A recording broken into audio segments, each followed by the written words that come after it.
পাকিস্তানের ক্রিকেটার সালমান আগা কেন এভাবে $৭৫,০০০ রানার আপের চেক ছুঁড়ে ফেলে দিল, এটা নিয়ে হচ্ছে হেভি সমালোচনা। এর পেছনে কিন্তু একটা কাহিনী আছে।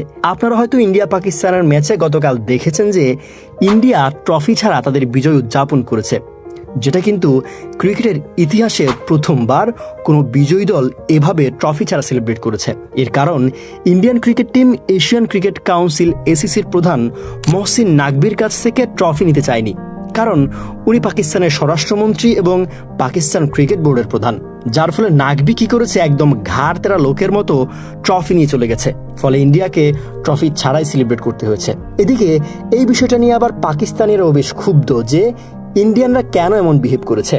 তখন পাকিস্তানের ক্যাপ্টেন সালমান আগা রানার আপের চেকটা রিসিভ করে ছুঁড়ে ফেলে দিয়েছে এবং এতে তার যুক্তি হলো ইন্ডিয়ান ক্রিকেট টিম পুরস্কার বিতরণী অনুষ্ঠানে যে ডিসরেসপেক্ট দেখিয়েছে সেটারই একটা প্রতিবাদ স্বরূপ তার এমন আচরণ।